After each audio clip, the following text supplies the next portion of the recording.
Dik, ini kenapa ya saldonya ada yang kurang? Lo nuduh gua? Nggak ada yang nuduh. Gue cuma nanya, ini saldonya ada yang kurang. Lo tahu atau nggak? Ya lo kalau nanya biasa aja kali, lo kayak ngomong sama maling. Gak ada yang nuduh lo maling. Itu ada selisih di saldonya, Diki. Yang kebetulan ada di tanggal yang lo pegang semua. Makanya lo lihat dulu deh.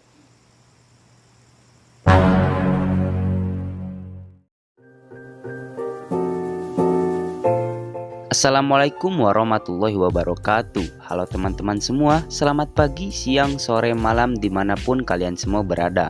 Pada kesempatan video kali ini, saya akan merekap alur cerita dari film Gara-Gara Warisan yang disutradarai oleh Muhadjli Akko.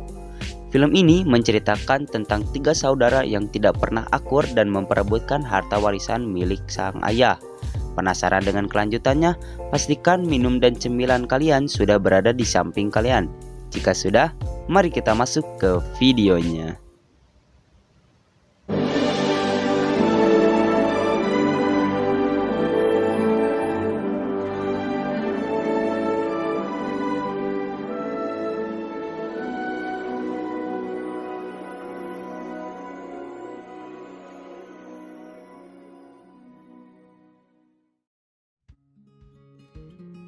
Film ini bercerita tentang seorang keluarga yang bahagia. Namun sang ayah atau yang kita panggil dengan sebutan Pak Dahlan terlihat lebih menyayangi anak ketiganya, yaitu Diki. Sesekali Pak Dahlan merekam momen-momen penting dalam keluarga. Waktu cepat berlalu hingga Pak Dahlan dan Bu Salma mulai menua. Terlihat Bu Salma yang mulai sakit-sakitan dan Pak Dahlan meminta Laras menunda waktu kuliahnya untuk merawat ibunya. Namun keadaan Salma yang memburuk membuat keluarga kecil ini harus merelakan kepergiannya. Keluarga Pak Dahlan mulai menjalani hidupnya masing-masing. Adam sebagai seorang ayah yang bekerja customer service di sebuah bank ternama di Jakarta, Laras yang bekerja mengelola panti bernama Vini, dan Diki yang terlihat suram karena mulai memakai narkoboy hingga berani membohongi Pak Dahlan untuk membeli obat-obatan tersebut. Dan Pak Dahlan yang bekerja sebagai pengelola sebuah guest house. Nyapa nih? Dagang telepon lu bawa badannya mana? Hehehe, ini udah tindakan pencurian ya? Bapak bisa dilaporin polisi. Laporin aja Pak, panggil Brimob sekalian. Mampus ketemu Brimob disuruh pusat 200 ya Win. Diam dah. Terlihat masalah mulai muncul dimulai Adam dengan ekonomi yang pas-pasan, namun istrinya yang terlihat sedang mengandung seorang bayi anak keduanya. Laras yang mulai kesulitan mencari donatur pantinya, dan Pak Dahlan yang terjatuh saat bekerja. Keesokan harinya Pak Dahlan berobat dan dokter mendiagnosa Pak Dahlan terkena kanker dan membutuhkan uang yang cukup banyak untuk bisa mengobatinya. Pada malam hari Pak Dahlan mencoba menelpon putra-putrinya untuk berkumpul. Tepat keesokan harinya saat semua anaknya berkumpul, Pak Dahlan menceritakan bahwa ia akan mewariskan usaha guest house-nya kepada siapapun yang mau mengelola guest house miliknya. Tanpa disadari, ketiga anak Pak Dahlan menyanggupinya.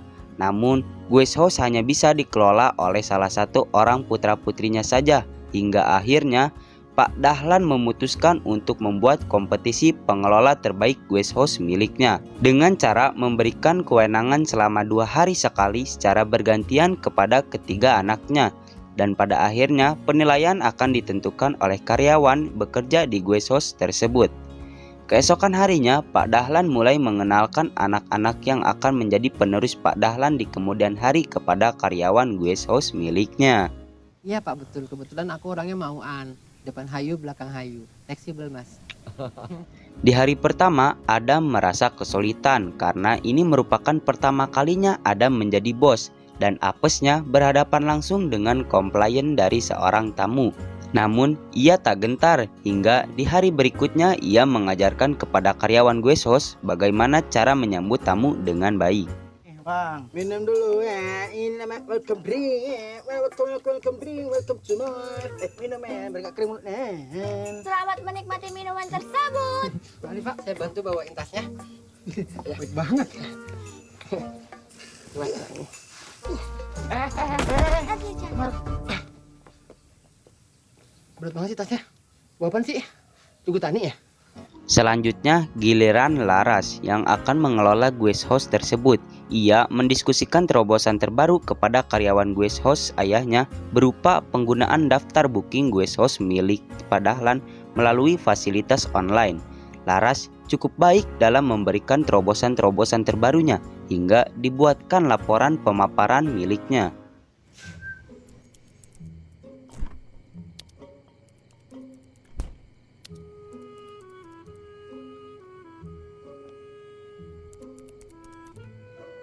Di hari terakhir giliran Diki yang akan menjaga guest house. Tanpa adanya pengalaman, Diki hanya mencoba terlihat akrab dengan mentraktir makan kepada karyawannya. Dulu cara minumnya kayak mana? Sedotannya kok agak lain, nggak halo bang, tipis. Nggak keluar. Oh, pantas nggak bisa disedot. Ini kan sendok. Tuh, jadi gini makanya. Tuh. Gini dah orang kaya mah minumnya sedikit-sedikit. Yakin kau ini sendok? Hah? Iya tuh. Yakin kau? Iya tuh. Ini entah orang kaya entah marmut. Bahkan di hari berikutnya, tampak Diki kurang memperhatikan karyawannya dengan tidur di ruangan miliknya seharian penuh. Waktu terus berjalan hingga terasa Laras yang awalnya enggan untuk menyapa Astuti, istri baru Pak Dahlan, mulai akrab dengannya. Hingga terlihat keluarga ini mulai bahagia kembali karena sering berkumpul.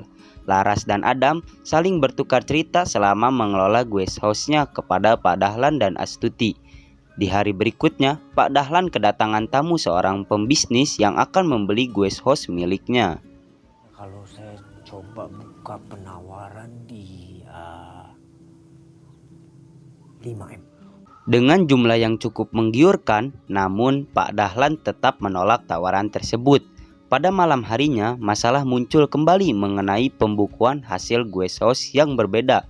Semua anak Pak Dahlan menuduh Diki karena kesalahan pembukuan itu terjadi pada saat giliran Diki yang menjaga. Lu mau apa? Ya kan bisa juga lo yang salah ngitung, Bang. Loh, gue yang salah itu apa lo yang pakai duitnya buat beli sabu? Diki yang sehabis pulang dari manggung bersama Vega merasa tertekan dan marah setelah dituduh mencuri uang guest house untuk membeli narkoboy. Ia pun kabur meninggalkan keluarganya. Tanpa disadari, Diki pergi ke dalam tempat klub malam untuk mencari barang haram yang dia inginkan. Kejadian ini dilihat oleh Pak Sanusi, pembisnis yang ingin membeli guest house milik Pak Dahlan. Ia memanggil bawahannya sekaligus Diki untuk menemuinya. Pak Sanusi lalu menawari barang haram tersebut secara gratis dengan syarat Diki harus mengantarkan barang haram tersebut kepada calon pembeli. Pada malam di mana Diki hendak mengantarkan barang milik Pak Sanusi, tiba-tiba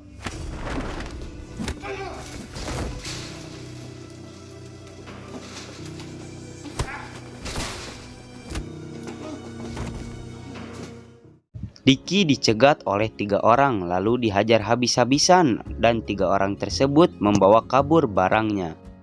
Pada keesokan harinya, Pak Dahlan menerima pesan yang isinya video Diki saat memakai narkoboy dan ternyata yang mengirim pesan adalah Pak Sanusi.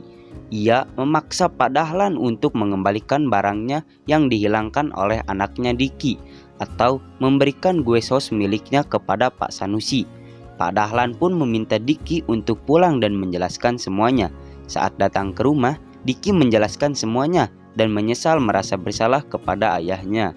Di hari berikutnya, Pak Dahlan meminta semua anaknya untuk datang dan memintai persetujuan memberikan guest house miliknya kepada Pak Sanusi karena ulahnya Diki. Namun, Adam dan Laras menolaknya karena dirasa Pak Dahlan kurang adil kepada anak-anaknya. Ia lebih menyayangi Diki dibandingkan dengan Adam dan Laras. Pada keesokan harinya, Pak Sanusi membawa seorang pengacara atau notaris untuk membantu menyelesaikan penyerahan guest house-nya kepada Pak Sanusi. Hingga akhir Pak Dahlan hendak menandatangani kontrak, ia terkena serangan jantung dan lalu meninggal. Semua anak Pak Dahlan merasa terpukul tanpa terkecuali Diki.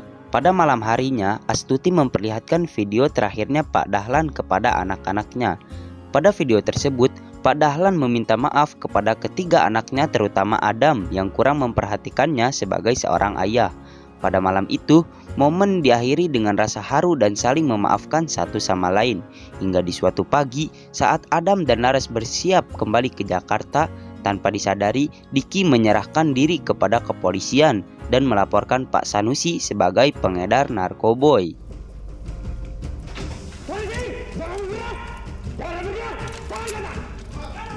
Dengan Pak Sanusi yang sudah ditangkap dan Diki direhabilitas, berakhirlah masalah Diki sebagai pengguna narkoboy.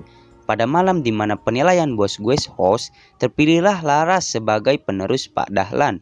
Namun, Laras merasa dirinya kurang layak dan memberikan jabatan tersebut kepada Adam, karena Laras harus mengurus panti miliknya.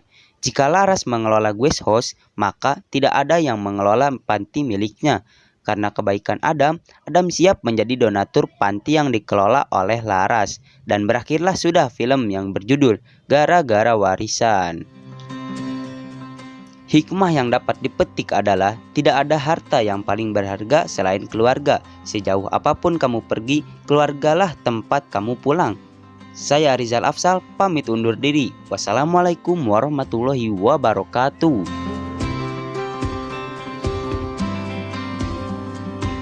Udah gini aja. Hah? Nggak ditegur-tegur gitu. Makasih Jul, makasih Ceng. Kesel gua juga. Dari habis lohar di sini nih. Muka-muka nggak ikhlas banget kelihatannya. Ikhlas maksudnya kan ditegur Jol gitu.